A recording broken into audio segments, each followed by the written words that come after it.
welcome to another edition of Cranky Gun Reviews. Today I'm bringing you another benchtop review.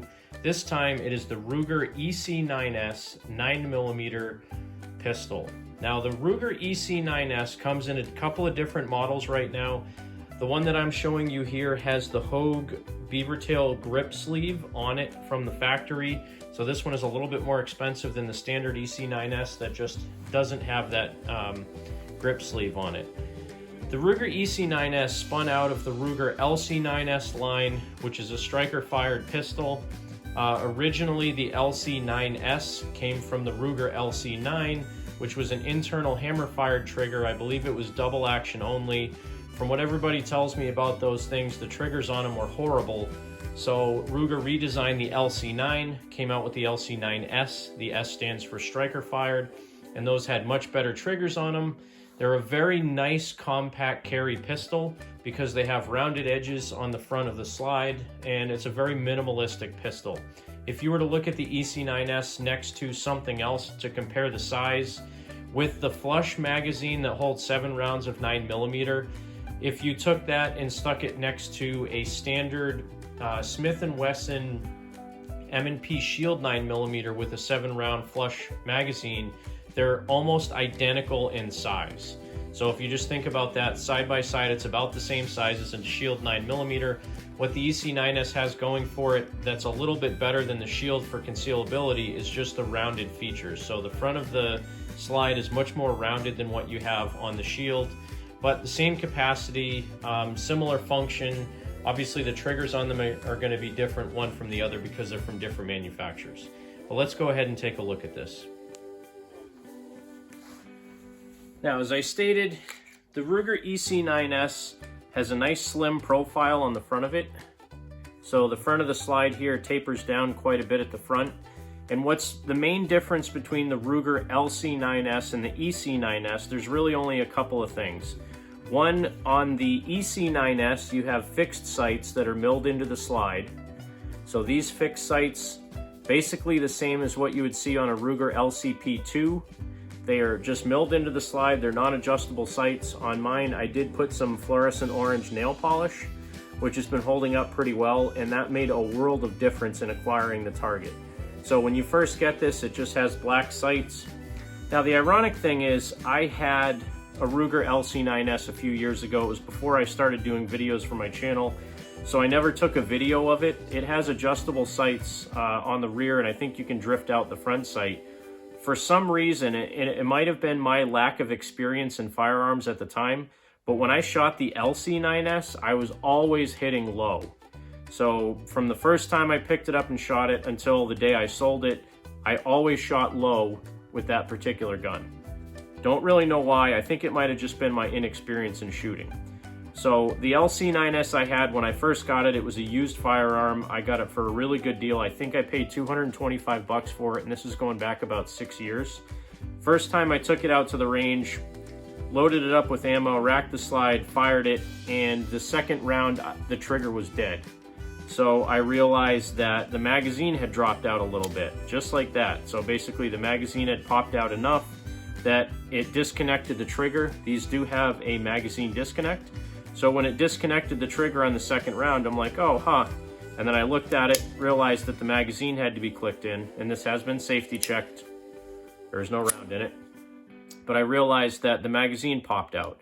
So I popped the magazine back in, shot the second round, slide went back, and when the slide came forward on the second round, the magazine, or the safety, actually engaged on the slide, so the third round was dead because, again, it disconnects the trigger when the safety is on. So the LC9s that I had to take it apart. I had to open up the spring for the safety, and I had to open up the spring for the magazine release so that it had more tension on it, and after that, it ran flawlessly. I think that was the reason that it got traded in, probably because it had some issues with weak springs in it, but just opening the springs up a little bit to put more tension on those two components fixed that problem for me. But again, the LC9s, I always had trouble shooting it. I always shot low on my targets. This particular one, the very first day I took it out to the range, lined up my sights, and it was before I had painted the front sight orange, lined up my sights, and I put 3 in the bullseye immediately when I first fired it. So I don't know why, but these really cheesy low sights work better for me than the standard ones that came on the LC9s. Again, could just be me, I don't know. So the other difference between the sights on the EC9s and the LC9s is the finish on the slide. I think the other ones are blued.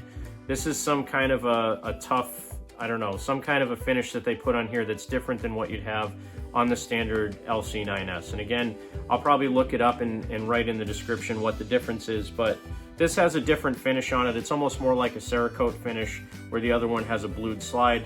Otherwise, from what I understand, all of the parts on the slide, the barrel, everything else is interchangeable between the EC9s and the LC9s. The magazines are interchangeable, everything else works between the two of them. So features that this has that I don't particularly like. The safety. Honestly, I'm not a fan of manual safeties on carry guns. My Shield, I don't have a manual safety on. This one does work well. It has a positive engagement when you put it on, and a softer disengagement. It's actually harder to engage it than it is to disengage. And when you're using the gun, I mean, it's fairly easy to disengage. It's a little bit harder to re-engage. And I would rather have it be easy to disengage and harder to engage, just because that errs on the side of my safety. The other thing I don't particularly like about this, magazine disconnect, and I've talked about this with my other Ruger pistols.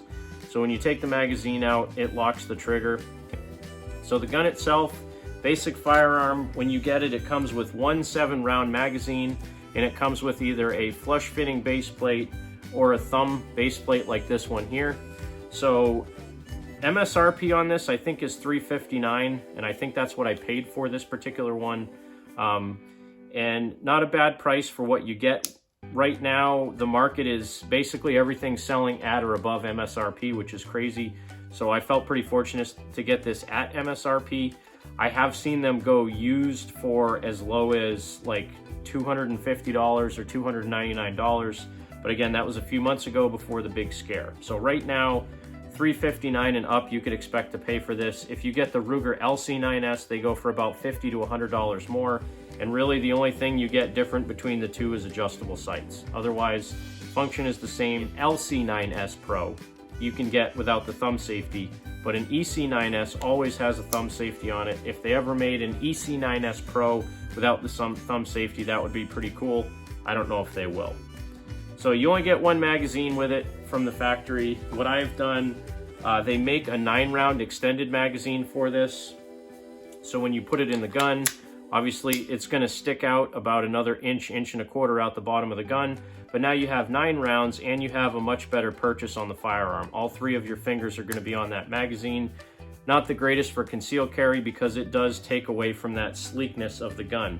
When you have the flush 7-round magazine in the gun, it's about as small as you can make this, and it works very well. So I did purchase a 9-round magazine. This is a Ruger branded one. I also purchased 4 ProMag 7-round magazines. These seem to work pretty well in this firearm. I've only put a couple of rounds through it with them, but functions as they should. They load fine.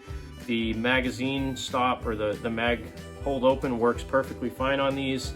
And these magazines you can get for about $13 a piece, where the factory Ruger ones, I think I paid about $35 for this 9-round magazine. So you can get several ProMag magazines for the cost of one Ruger. For me, I use these for range mags. I only carry the factory Ruger mag with me in the gun, but that's just my personal preference. As far as ammo goes, so far, I have shot Hornady Critical Defense through this pistol, functioned perfectly. I've shot plenty of just round nose 115 grain through it.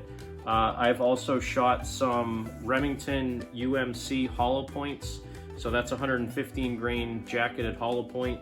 And everything functioned flawlessly through this. Again, the other LC9s I had worked perfectly fine. I never had any issues with it aside from the weak mag release spring and the weak safety spring, which I did fix over time.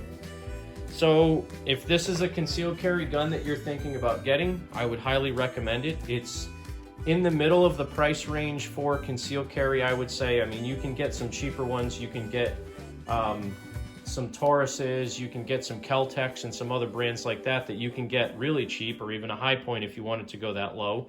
that you can get for a very good price. But if you look at a High Point or even the Taurus G3C or whatever they are, they're not quite as small as this handgun.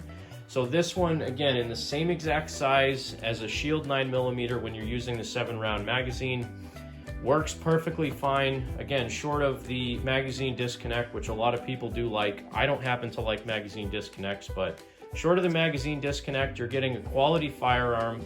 You're getting a good factory Ruger magazine when you get it. I do wish they made it without the safety. I wish they made it without the mag disconnect, and I wish they sold it with like 3 magazines for around $350. But if they did that, it wouldn't be, you know, they wouldn't be making as much money off it. So I understand where they're coming from. The only thing I've done with this, like I said, is put paint on the front sight.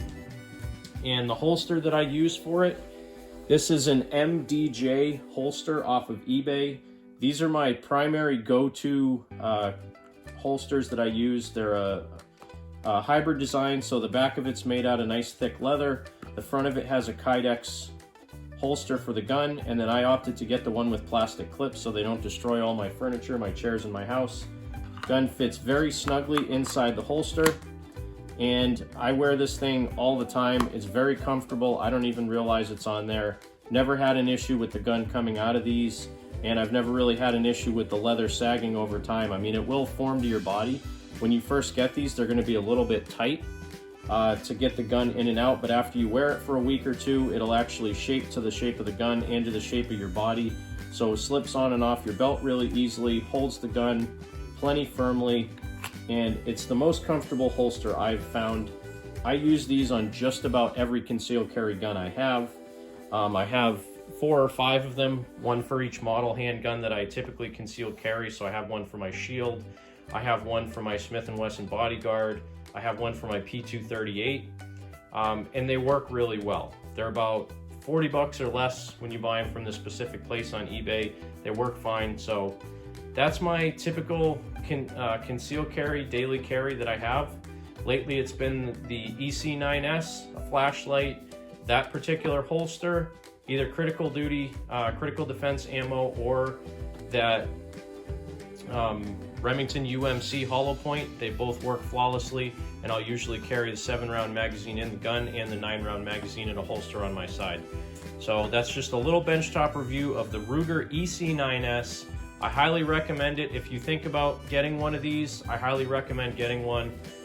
With the way things are going right now, if you can find any firearm and you can find any ammo to shoot it, it's better than nothing. So if you can find one of these, great. If you can't, and you can get a Taurus, or you can get a Smith & Wesson, or you can get a High Point or anything else, it's better than not having a gun. So get out there, shoot, enjoy yourself, make sure you support your 2A rights. God bless America. Keep on plinking and have a great day.